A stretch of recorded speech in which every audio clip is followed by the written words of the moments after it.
Good afternoon, everyone. My name is KATHERINE Younger, and I'm a permanent fellow at the Institute for Human Sciences, as well as the research director of our project, Ukrainian-European Dialogue. And today, it is my great honor to be here with OLESYA KHROMEYCHUK as we talk about telling Ukrainian stories in the 9th year of war. OLESYA is a historian and writer and the director of the Ukrainian Institute in London. Her most recent book is this beautiful edition of The Death of a Soldier Told by His Sister, which came out this year. Having grown up in Lviv and now living in London for many years, OLESYA is one of the most insightful voices making sense of the Russo-Ukrainian war and calling for structural change that allows the academy, media, and society to recognize Ukraine's agency and what we all gain from paying more attention to Ukraine. OLESYA's work has been published in the Los Angeles Review of Books, the New York Review of Books, Der Spiegel, and most recently in Prospect. It's a huge pleasure to get to talk with you today, OLESYA. Kate, thank you so much for having me. This is such an important time to be talking about Ukraine, just as Putin is escalating this war to the point where we thought he couldn't escalate anymore, but he keeps going. So thank you for allowing us to have this platform. Yes, so we will be able to talk about the ways in which, as you say, with all of this escalation that we see today, this is actually a story that has much deeper roots. And for you, it's a very personal story. And so the premise of your book, if I can briefly summarize, is that OLESYA's brother Volodya was killed in action in Luhansk in 2017. He had gone to fight in the first Russo-Ukrainian war in the Russian invasion, against the Russian invasion of the Donbas. And OLESYA, can you begin a little bit by telling us how you came to write this book and how you see the story that you're telling differently after February 24th of this year? Thank you so much. Yeah, that's right. My brother Volodya decided to voluntarily join up in 2015. He wasn't a professional soldier. If anything, he was quite disillusioned by the armed forces after his experience of military conscription in the 90s. He served as a young man. And after that, he came home and said, I'm definitely not becoming a professional soldier. But obviously, you know, decades later, he changed his mind. In 2015, he was an artist. He lived in Western Europe. He lived in the Netherlands for a long time. Aha! It's banging against the mic. Is that better? Yeah. Okay. Is that better? Is it still clicking? Is that better? Women have all sorts of restrictions imposed on them. I can't even wear my earrings freely without them interfering with my talk. What was I saying? Yes, but thank you. So he decided to volunteer. I don't know entirely why he decided to volunteer, but I think peer pressure was something to do with that. I mean, peer pressure in the sense that, you know, he was in his late 30s at that time. He was 42 when he was killed. And he saw lots of people, young men and women, come back either dead or injured from the front. And he must have thought, well, I'm going to, you know, I'm going to do something about this in a way that I can. So he joined up. And when he was killed in action after 2 years of serving, or nearly 2 years of serving, the loss, the grief was really difficult to process. So when you ask about how this book came to be written, it was written in stages, and the stages were sort of slightly unexpected. The first thing I did, I didn't think I was going to write or talk about it at all. And then I decided to try and write for the theatre company that I have in London.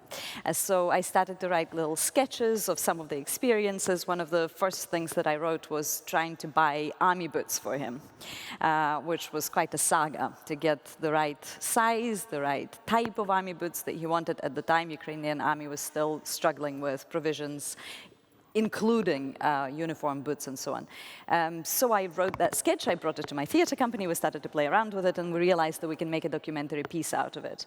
And that was the first stage of writing. We did that, we performed, and after we completed performing, which also coincided with the beginning of the pandemic, so we couldn't continue performing anymore, I realized, you know, that I went quite far with exploring my grief and this war, but not really as far as I perhaps ought to have done.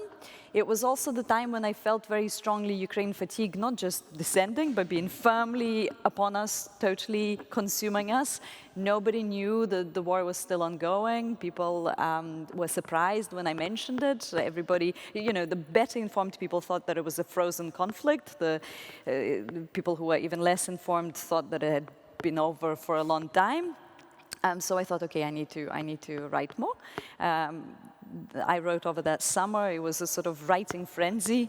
It's almost like I couldn't help myself. I had to keep writing. And then the final chapter, so this edition that you have here, the 4 chapters are brand new, and I wrote them since the start of the full-scale invasion. And that is me trying to process how the first 8 years, you know, how are they connected for all of us, for Ukrainians, but also for people. I mean, I live in the West, so for people who observe this war from the outside, how do we make sense of them together? Because obviously for us, the war did not start on the 24th of February, 2022. It started in 2014 with Russia's illegal annexation of Crimea, and then the aggression in Donbas. So yeah, that was the final stages of writing. And what I would love to hear, if you're willing to read for us all now, is one of those new chapters that you've added since then. Absolutely, with pleasure. Okay, I'm going to read a chapter called "An Opportune Moment." I'm going to stand up so you can see me as well as hear me, and hopefully my earrings won't make any noise. Okay, an opportune moment. Things have changed since the full-scale invasion of Ukraine. On the 24th of February, 2022, the contours of the map of Ukraine lit up on TV screens all over the world. The country was being placed on the mental map of viewers who were watching Ukrainian cities and towns being bombed more or less live. The journalists who had been sent to Ukraine a few months prior, as the Russian troops had been swarming around the country's borders, finally had the picture they came for: explosions on the horizon of the ancient city of Kyiv, a capital city so similar to the ones from which their viewers were watching these war reports. When I first arrived in the UK, most locals didn't have a clue where Ukraine was, and the knowledge of those who did was limited to Chernobyl and Shevchenko. Not the 19th century romantic poet, the founder of the nation, Taras Shevchenko, but Andriy Shevchenko, a footballer who was popular at the time. When the Orange Revolution happened in 2004, the map of Ukraine briefly appeared on TV screens of Westerners. Reporters who were frequently based in Moscow and had little knowledge of the country they were actually reporting on painted Ukraine as split between pro-Europeans and pro-Russians. In 2014, Ukraine's life on the Western screens was more prolonged than 10 years earlier, but the narratives were still oversimplified and heavily influenced by Russian propaganda attempts to discredit Ukrainians' fight against authoritarianism. Ukraine continued to be misunderstood. It was just too complex to get one's head around, and at the time, there was no pressing need to get one's head around it. The occupation of Crimea and Russian aggression in the Donbas brought Ukraine back into newsrooms. As Ukrainians kept losing lives in the fight for their territorial integrity, they were gaining clarity of vision about the country they were building with blood, sweat, and tears. But having expressed its deep concern, the world moved on. Ukraine fatigue descended until the full-scale invasion of February 2022. When things began to change, and the world decided that it was time to discover this terra incognita. You've been in touch with us before with some ideas for collaboration on a project on Ukraine, haven't you? I heard this question from the program manager of yet another important Western cultural institution that had decided to do an event on Ukraine, but had quickly figured out that it didn't have the in-house expertise to make sure they got it right at such a sensitive time. That was me, yes, I responded. But it didn't seem to have worked out for you then, I added cautiously, trying to make a point, but not wishing to offend. It didn't. Well, that's because... My interlocutor looked for the words to explain why a project on Ukraine had not seemed timely for their organization a year or so ago, the last time we spoke. Ukraine was not trending then. There was no war on, right? Except there was a war on. But we, in Western Europe, could afford to ignore it, to the point that we seem to have persuaded ourselves that Russia's war in Ukraine began on the 24th of February 2022. The cultural institution I was talking to could no longer afford to ignore the war, if not because it was claiming so many more lives and threatening security in Europe as a whole, then because it would look bad when other similar institutions had done an event on Ukraine, but theirs hadn't. It didn't work out last time, that's true, but now is such an opportune moment, said my interlocutor. An opportune moment. So that's what the war was for them. In many ways, it was true. Wars can present opportunities for change that seem impossible in peacetime. From granting rights to women, at least some rights to some women, to changing migration policies to accommodate war refugees, at least some refugees, to introducing sanctions against an aggressor, at least some sanctions. Those opportunities tend to come at a very high cost, though. The cost is measured in people's lives. Before the 24th of February 2022, Russia's aggression had already caused much destruction, pain, and grief. Nearly 2 million Ukrainians had been displaced, mostly internally, so the EU didn't need to worry about accommodating them. Russia had occupied 7% of the territory of Ukraine, which meant that people in Crimea and the Donbas were living in constant threat of being kidnapped, tortured, or murdered if they opposed the regime, or if the thugs in charge of their cities decided that they wished to appropriate their flats, cars, or businesses. Thousands had been killed. None of that was enough to bring about change. Towns and cities razed to the ground, thousands of civilians killed by shelling or shot in the head at close range, thousands more tortured, injured, made homeless. Millions displaced within Ukraine and in the EU. That seemed to be sufficient to bring the world's attention to Ukraine. The size of the loss, it turns out, matters when it comes to opportune moments. I had the urge to say all of this when speaking to the Cultural Institutions Program Manager. When I was asked to explain the country that no longer fit into the image of a godforsaken, corrupt, post-Soviet space, with its people who displayed defiance when they were expected to display victimhood, I wanted to ask why Ukraine had been of no interest to them for the last 8 years, or the last 30 years. But I didn't. Instead, I asked how I could be of help. I had to recognize that for Ukraine, too, this was an opportune moment. This was the moment when the situational interest in Ukraine that emerged as a result of Russia's full-scale invasion had to be turned into structural changes. These changes were needed not only to finally get to know Ukraine as it really was, and not as Russia presented it, but also to understand the challenges that Russia's aggression presented to the wider world. It was an opportunity for the rest of the democratic world to ask the question that was being answered in Ukraine: what is the cost of freedom? This was the moment when, having shown the world its resilience, self-reliance, and collective strength, Ukraine had to stop being the object of patronizing lecturing and become a subject with experience that was of existential value across the world. I am not a fan of comparing affairs of states or nations to those between people. For instance, explaining the relationship between Russia and Ukraine through the metaphor of a divorce that's gone badly. But there is something in the way Ukraine has been perceived in the West that I recognize in my personal experience. Being an immigrant and a woman, it has always been a struggle to have my voice heard, sometimes quite literally.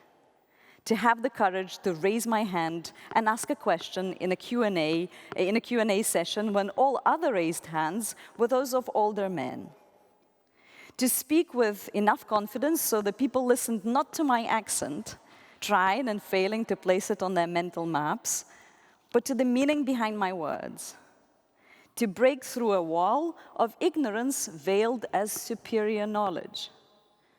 For a long time, I experienced what one of my friends, academic friends, described as epistemic mistrust.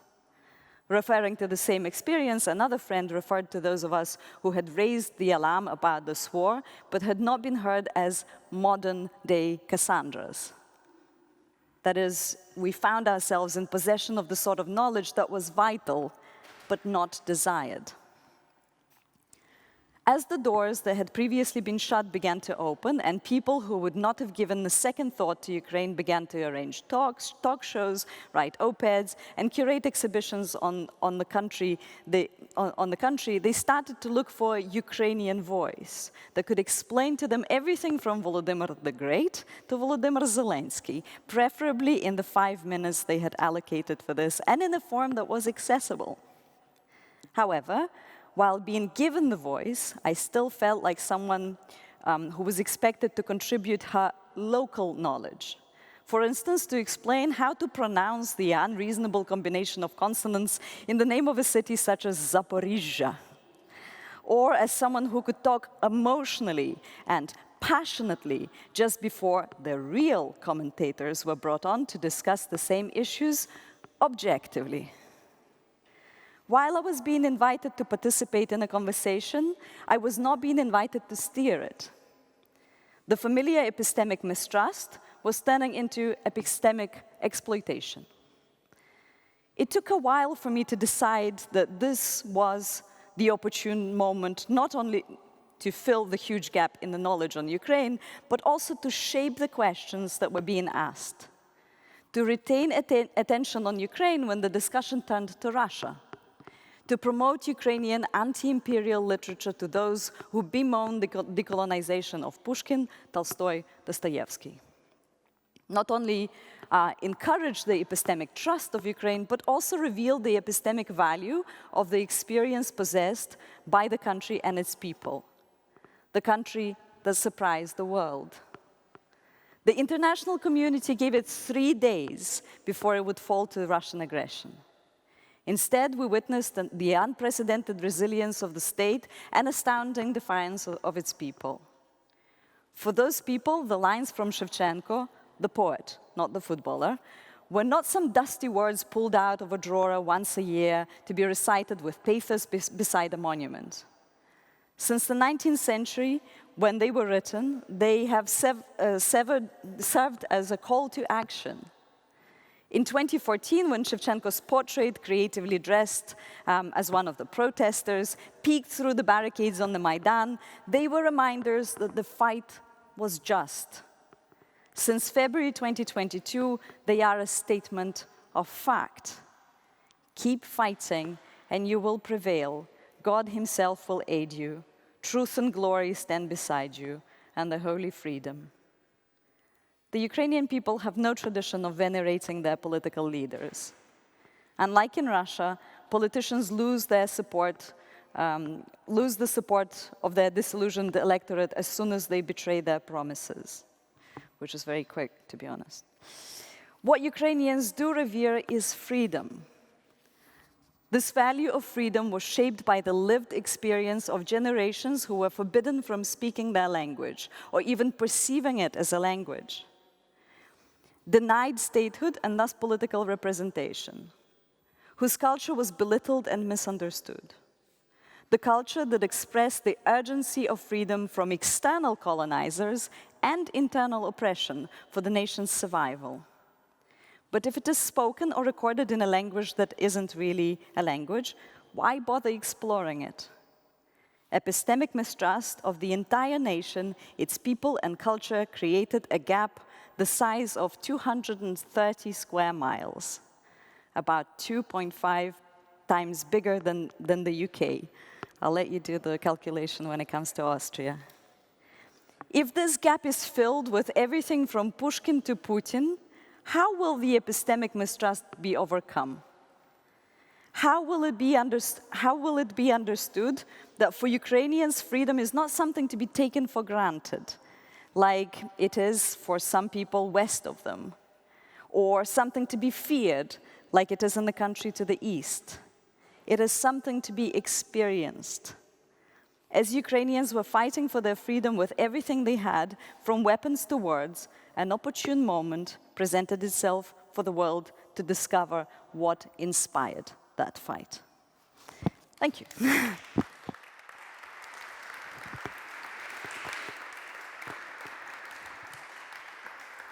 You know, this passage that you just read, I think, demonstrates one of the things that's so remarkable about this book is the way that you bring things from the personal to the national, to the global, right? And I think that that's really impressive.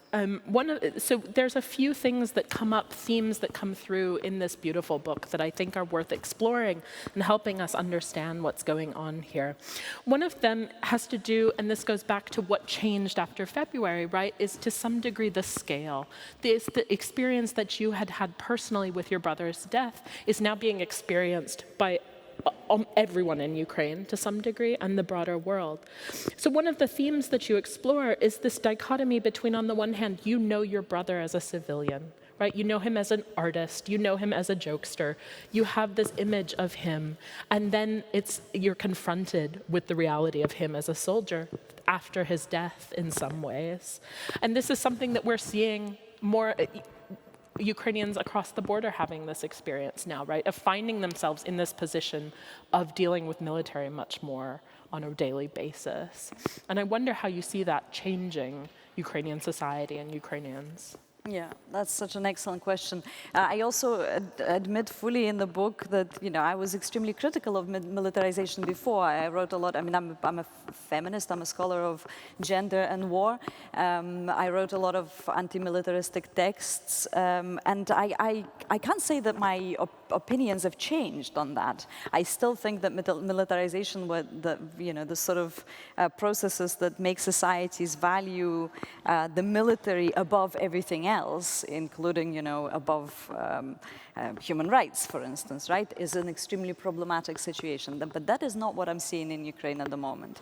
In fact, the case of Ukraine has proved me wrong on several occasions in my academic study of women and the military. I'll start with the women. Why not? It's a nice case study to kind of show you how society is changing.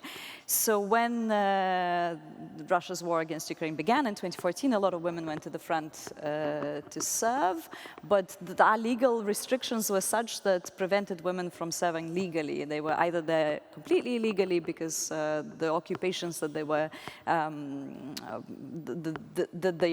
they occupied were not legally available to them, or semi-legally, so they would be registered as some kind of seamstresses or administrators, but actually were snipers and fighters and so on. And that has changed, and I had a lot of discussions with servicewomen at the time saying, look, by joining the army, you're just going to legitimize this patriarchal institution, nothing's going to change. I was proved wrong quite quickly. The law began to change a lot, and they are fully legally now. All the women who are joining the armed forces now can do so completely legally, and they are just as protected as the men. 35%, if I'm not mistaken, of the armed forces are women. 15% of service people are service women, so that's a huge percentage, and that shows you the change. And the reason why I'm explaining you, I'm trying to answer your question through that case study is because that's quite telling. Our professional army is relatively small. So we see fighting at the moment are citizens, are civilians who have jobs, who are IT specialists, who are artists, who are theater makers, who are cleaners, who are anybody and everybody, right?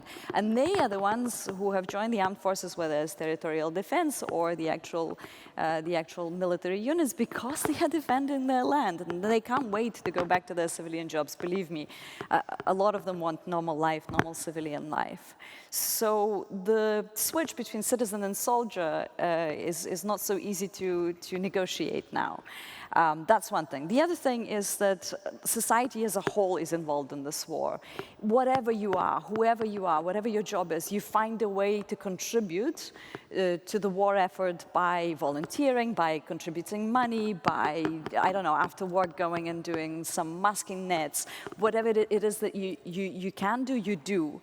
And if before I spoke about or criticized perhaps the situation with volunteers in Ukraine as unsung heroes, you know, if they were ever celebrated, it was as unsung heroes. Now it's different. They are totally recognized for the contribution that they make.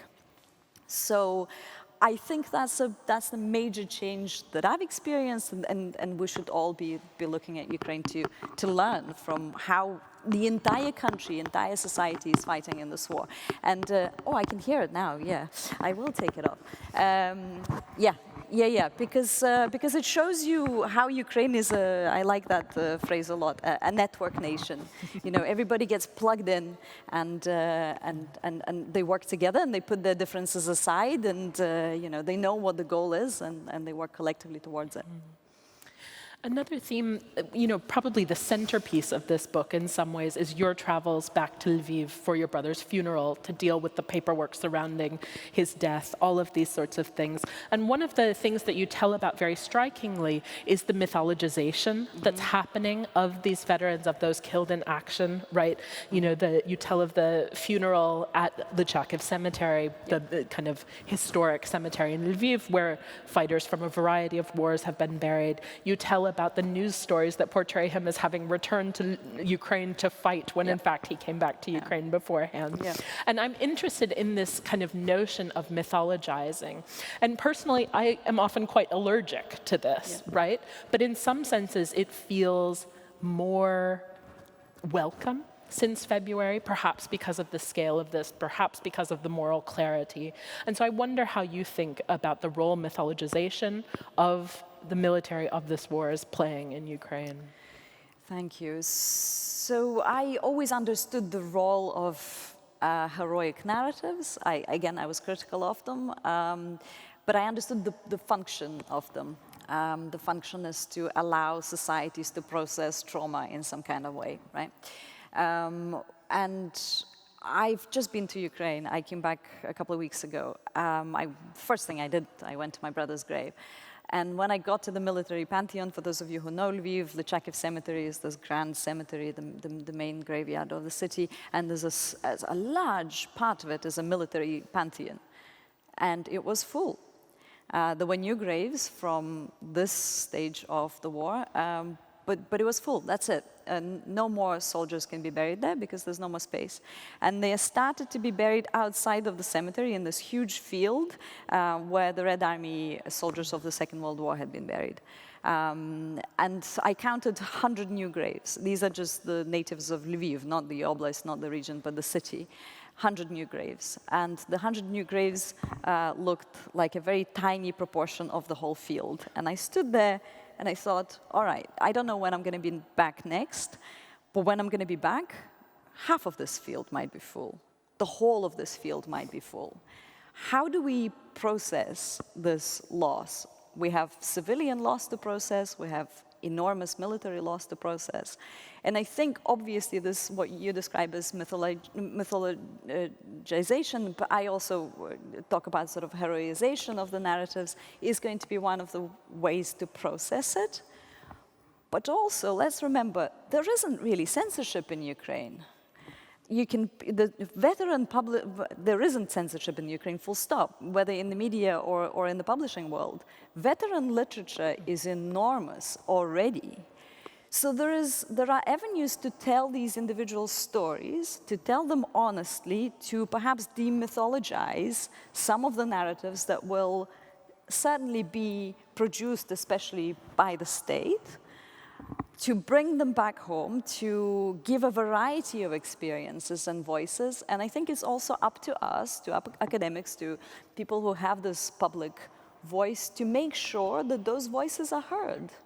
And that we do get to know the real experience as well as perhaps, you know, an experience that is going to be fit into a certain template. I think you're exactly right on there. I think that's going to be a lot of work for many years to come, but it's important work. Another one of the themes that I wanted to bring out from your book is you write very insightfully about, on the one hand, this tension you feel between the sort of volunteers stepping in to fill the gap that the state leaves, right? You write about your search for army boots for your brother because they're not provided with its adequate ones. All the volunteer movements that spring up that kind of emerge from this post-Maidan movement and continue as the war goes on. And the way that in some senses this lets the state off the hook, right? Well, this is another way in which the story may have changed since February, or at least that we recognize that it has changed, because the state has stepped in, the state has stepped up. People are recognizing and celebrating what the state is doing, while also fused with the incredible strength of the volunteer movements, as you yourself have been saying. And so in some ways, it's the sort of fusion of these two elements that has made Ukrainian resistance in this war so strong. How has your thinking kind of evolved since you wrote this about the role of the state? How do you see the state functioning now? Yeah. Great question. Again, that one of the things that I did when I was on this brief trip to Ukraine, I visited one of the volunteer centers in Kyiv, and I just saw what an enormous operation it was. And it's just one of many centers, and I only saw a few people out of thousands who do this sort of work. So the volunteers are still very much active, they're still very, very busy, and they are still providing a lot of, I would like to say filling the gaps. I'm not sure if filling the gaps is what they do. I feel like they are providing on the same level as the state, the support for the army. You know, they're in touch with specific units, with specific commanders, with specific soldiers. They know exactly what's needed, when, and where, and they do it, and they deliver. So it's fascinating. Yes, I think the state has changed. I mean, we've all been surprised by Zelensky, his decisions that he took, the way he's showed leadership. And probably the most important thing that he's done is that he allowed people with expertise to run the army. So he does not seem to interfere with Zaluzhny's decisions. There's actually a professional military man that is in charge of that. And unlike in Russia, we can see that a lot of mistakes that the Russians are making are partly to do with the fact that Putin does interfere a lot with the military. Now, what I'd like to mention here is something that I think it was Serhiy Plokhy. I hope I'm not misquoting him repeatedly. I mentioned this before in a different interview. I think that's he who said it. So, you know, when we're fascinated by Zelensky, we need to also remember that he's responding to the expectations of the people. Of Ukrainians, of the country. He knows what Ukrainians expect. He's seen the Maidan. He's seen the 8 years since the Maidan. It's great that he's responding, but what he is responding, he's reflecting the wishes and the expectations of the nation. Absolutely. I see that we have 5 minutes until we're going to go to questions, but I want to sneak a couple more questions in here because there's so much material to talk about here. OLESYA, when you were reading, one of the words that kind of stuck in my mind from what you were saying has to do with the costs. Mm-hmm. And here, you know, the costs of this war are borne disproportionately by Ukrainians. They're borne by individuals, by nations, by the world as a whole. You know, there's a discussion here and across Europe and North America right now about whether societies are ready to bear the costs. And here costs to us are read mostly as energy prices, inflation, all of those sorts of things. But it's not as straightforward as that, right? It's not just the case that because Ukraine continues to fight, we're all experiencing these things. The language of what can we afford, what are the costs, this is very interesting language. I wonder how you see this question of the costs of this war. It's a very difficult question to discuss because I don't want to belittle anybody's fears and experiences. I know that for people to pay bills that have tripled, energy bills, is a problem. A lot of, especially for the poorest people in our societies. I see that being a massive problem in the UK as well, and I know it is in continental Europe. Still, I think we need to remember what costs Ukraine is paying at the moment. in human life that I already mentioned. We have, cities razed to the ground. We have Mariupol, where around 100,000 people were killed by shelling. We continue to suffer cost in human life, utter destruction of infrastructure, of economy, something that we'll be facing for decades, for probably generations to rebuild. So I think it is important for us to keep ourselves in check and compare those, especially when people are discussing things like, should we be heating outdoor spaces in our cafes? Can we afford it or not? I mean, those kind of discussions are insensitive, if anything, to Ukrainians to hear. And the last thing I want to say about this, let's try and be pragmatic, right? I mean, Ukrainians are encouraged to be pragmatic when the conversation about concessions appears. Well, just allow Putin to keep the territory that he's occupied. It's not an option for us, for Ukrainians, to keep the territory that is under occupation because we know what's happening in that territory. You all know what's happening there too, because when those territories are liberated, we know exactly what is discovered. It's mass graves, it's torture chambers, it's destroyed human life. So it's not an option for us to do that. But also, it's a really short-sighted strategy, because we've already allowed him to keep the territories that he occupied in 2014. And what happened? He escalated. It's a green light to a dictator to say, yeah, all right, we allow you to keep what you stole. He'll keep stealing, he'll keep going. It's a really short-sighted proposal, and it's not going to solve our problems either. It's not, nuclear blackmail isn't going to go away, and energy blackmail isn't going to go away by encouraging Ukraine to surrender. It's just not pragmatic. The final thing I want to talk about before we open up here is returning to the theme of the Humanities Festival this year, the Age of Uncertainty. I mean, I think there's a lot of talk of uncertainty, especially in the face of threats of escalation, of actual escalation in terms of announcing the annexation of these parts of Ukrainian territory. But in fact, as I hear in how you're talking here, there's actually a lot of certainty in some senses for Ukrainians. Yeah. Right? A recognition certain things are simply not an option. There is a moral clarity about it, a commitment, a recognition that no, this is the way that things are. And this is one of the seeming paradoxes of this war. On the one hand, now for over 8 years, Ukrainians have been living with great uncertainty as to how this war is going to develop. And yet on the other hand, there's increasing certainty, perhaps, about their commitment to their state, its future, what needs to be done. Yeah. And I wonder how you see that as we enter these coming weeks of uncertainty. I think you just answered my question, Kate. Thank you very much. Yeah, basically, in my view, seeking certainty is a privileged position. We're not in that position in Ukraine. We've been living in profound uncertainty for a very long time, especially for the last 8 years. And I think because of that experience of profound uncertainty, Ukrainians have figured out what matters.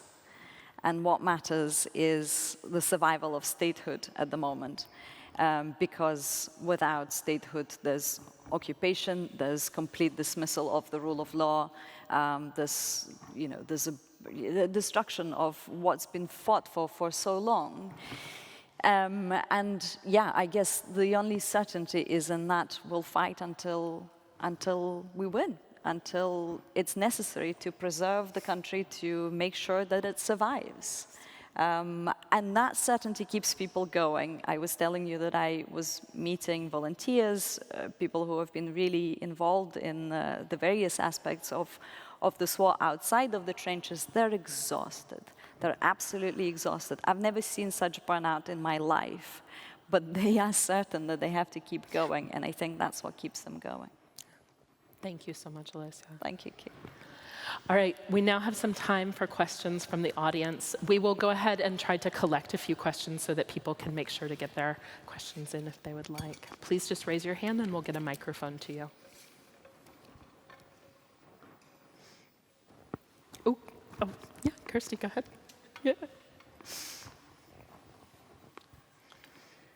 Yeah, I think one of the most amazing things that's happened in Ukraine over the past few years is the mobilization of civil society, which you touched on. And perhaps you could talk a little bit more about that, what the secret is behind that, or, you know, if you like, and just the extent of it, because I think it is, you know, quite extraordinary. Thank you. And then Ksenia, back a couple. We're going to collect a couple, so. Olesya, thank you very much for reading and for talking.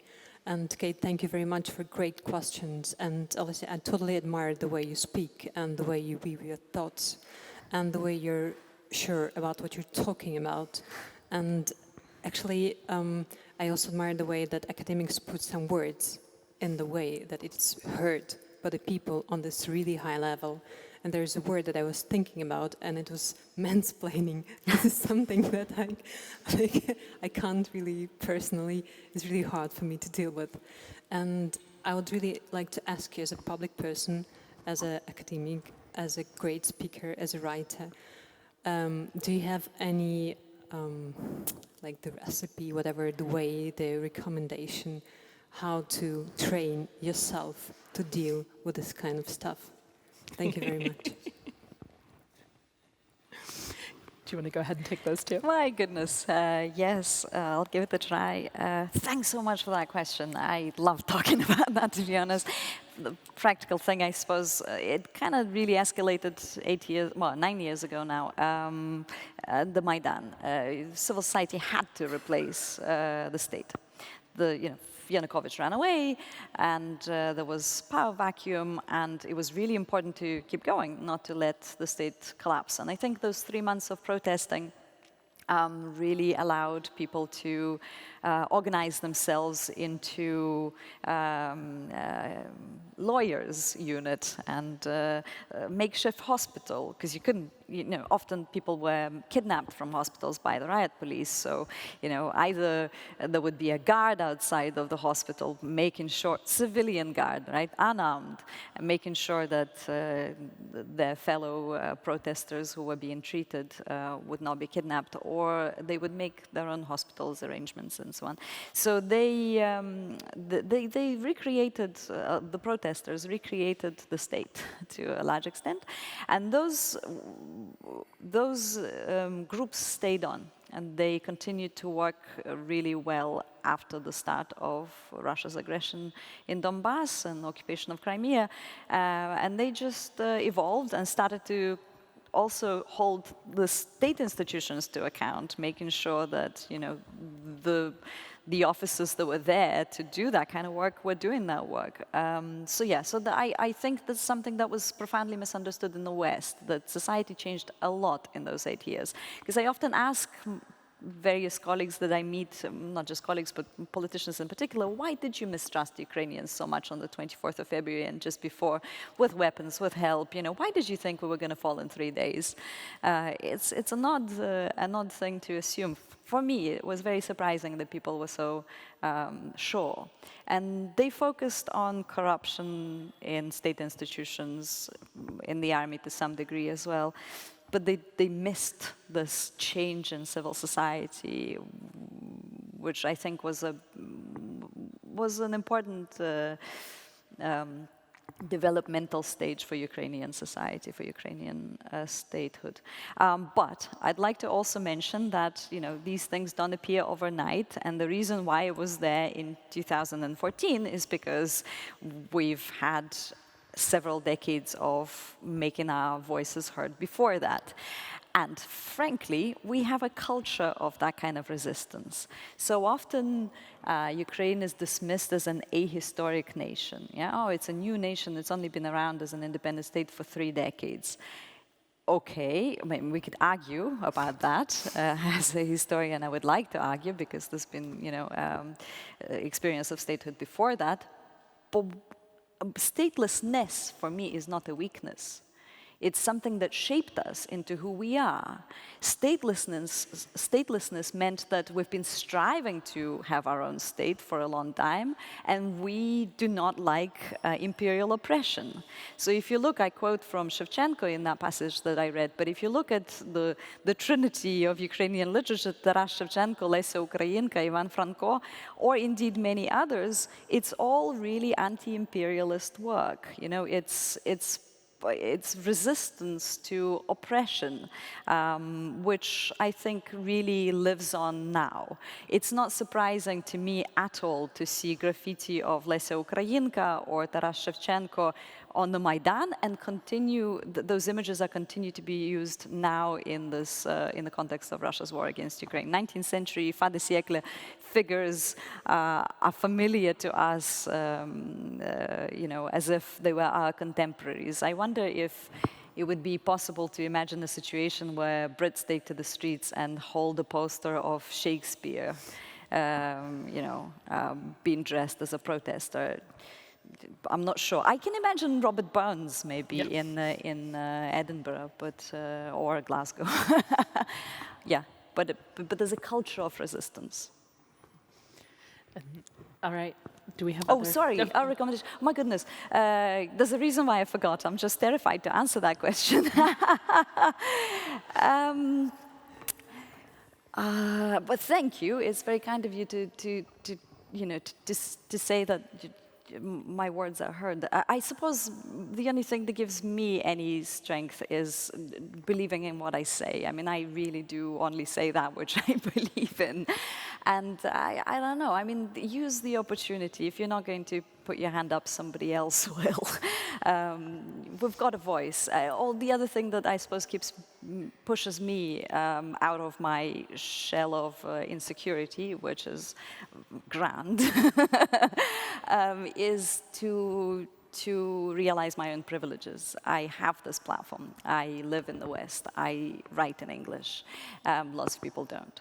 So if I don't use that privilege, I will feel very bad. Yes, we have a question in the back. Thank you so much for being such a sound Ukrainian voice on different platforms, and probably picking up where you just ended. I wanted to go back to your passage and ask you to elaborate more on your personal experiences on the Western receptions, how you were breaking through these epistemic mistrust and West-plaining. So I wonder, what are the new emergent framings of the war in Ukraine, or how it resonates like domestically in different contexts due to these new Ukrainian voices like present on different platforms. So, to put it differently, what does the West, so to speak, rediscover about itself looking at the situation in Ukraine? Thank you. Yes, and here in the front, we have one more.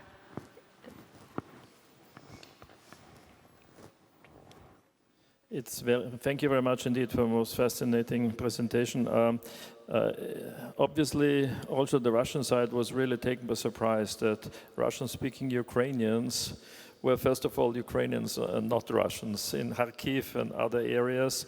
I wonder how it is in the areas of Zaporizhia and Kherson. And how do you see it nowadays? The Ukrainian-speaking Ukrainians and Russian-speaking, they really came together, it seems. It should be overcome, this difference. Was there ever a real difference? Thank you. Thank you. I'll start with your question on Russophone Ukrainians. So this is one of the, because I think it links to some of the issues that I will try and address in the first question. So one of the main misconceptions about Ukraine was that it was divided, and the division was often based on language. First of all, we're all bilingual, and a lot of us are multilingual. I come from a Ukrainian-speaking city of Lviv region, and was born at the time when Russian was not even taught at school anymore. And I'm still bilingual. I can switch to Russian no problem and speak it, because that's what imperial cultures do to you. They make you learn even that which you don't necessarily want to learn. So that was already a misunderstanding of the fact that, you know, we can all switch between the languages, and being Russophone does not mean being Russian, and certainly does not mean being pro-Russian at all. It was a myth imposed on all of us by the Kremlin, and a myth that we all picked up and carried. Our media often presented Ukraine in such a way, which is a real shame, and I really hope that there's some soul-searching being done at the moment as to how we've all contributed to that myth being accepted in the West.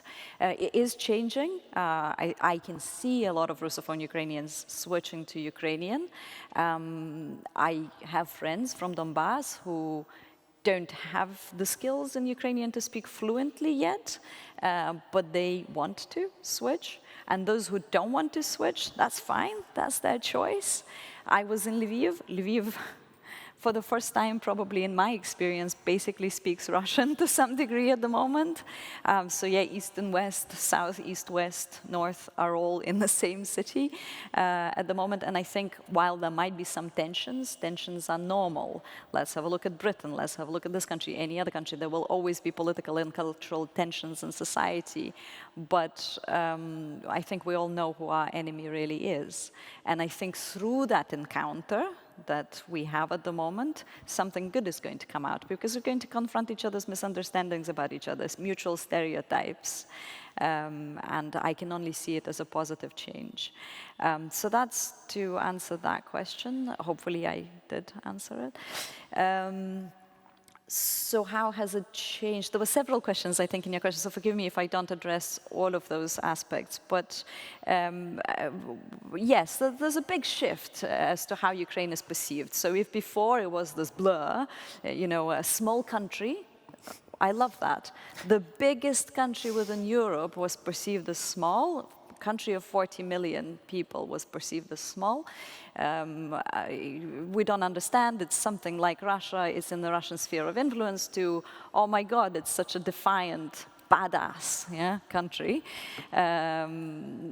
It's changed a lot. To me, it's a little bit patronizing when I hear that celebration of defiance and resistance, because well, precisely what I've been talking about before, it points to the fact that it had been misunderstood before, right? I mean, if you knew a little bit about us and our history and culture, you probably wouldn't be surprised that we we have to be defiant, we have no choice. Our choice is another Mariupol, right? So that's a big shift. Now, the worry for me is two things. One, is there enough soul-searching? Is there enough questioning why we've perceived Ukraine in such a way? Because the answers are very simple. Because we watched Ukraine, viewed Ukraine through Moscow, through Moscow's eyes. Why did we make that choice to see Ukraine through Moscow's eyes? Because we don't teach Ukraine. If you go to a higher, there's two places in the UK where you can get a degree in Ukrainian studies, Cambridge and UCL.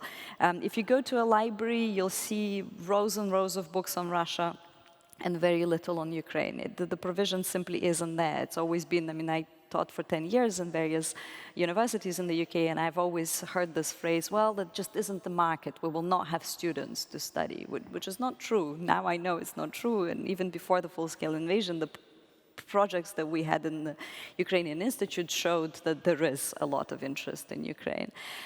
So that's the first moment that worries me, and the connected moment to that is, will the situational interest become structural change? Yeah, will it be transformed? Will all of these temporary fellows who are all over Europe at the moment, will they become permanent? Or will there be permanent chairs of Ukrainian studies around Europe, around the world?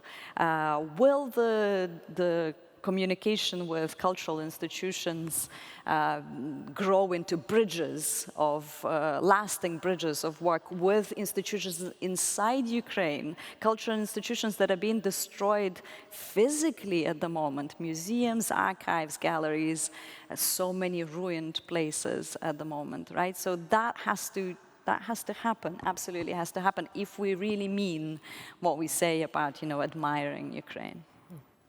So we have time for a couple final questions, if anyone else in the audience has any. Otherwise, I will take my chance to get one last question in here, because there's something that I found really moving in what you write here, and I think perhaps we can end on this if that's okay. You write, OLESYA, that the struggle not to let hatred consume us from within will last beyond the struggle in the battlefields, and all victorious frontline battles will be futile if we lose this crucial one. This strikes me as incredibly important going forward, incredibly brave of you to say, and something that is going to have to be a discussion for a long time. How do you think about Russia? How do you think Ukrainians are going to understand Russia going forward? How do you see this? Mm-hmm. That is the hardest question to answer. I tried to tackle it in one of the new chapters of the book called The Enemy. It's going to be a long process. One thing I'd like everyone to understand is hatred is normal. Don't expect Ukrainians not to feel it towards people who have wronged them so badly. Often I see that Ukrainians are accused of being insensitive by refusing to participate with Russians on the same panel, for instance. It's insensitive to expect them to participate on the same panel with Russians. It's insensitive to expect them to forgive, to reconcile before there's justice. Justice is an absolutely crucial element for us to be able to one day move on. And I'm not even sure if it's going to be possible for this generation to move on fully. I doubt it. But it's also our responsibility, all of us here, to ensure that that justice is administered. In terms of hatred as something that I carried inside me, and I can only speak for myself because it's such an individual, difficult experience to go through. I noticed that unless I was able to channel it into something useful, efficient, that's what I tried to describe in that chapter, I could get it out of my system and channel it into something efficient to bring about Ukraine's victory in my small way. It was consuming me from inside. And at some point I thought, okay, hatred is ineffective in my fight for Ukraine. So I'm going to try and reduce it or channel it as much as I can. But it's normal to feel it. Yep. Yeah. Thank you. I think that that's really insightful, and that I think that the important thing here is that this is about Ukrainians' own experiences and perceptions of the world and how they're dealing with that. So, absolutely. OLESYA, this has been extremely insightful, extremely thought-provoking. Thank you very much for writing this book, for talking with us today, and for being here. Thank you. Thank you all for allowing me to be here. Thank you very much. Thanks.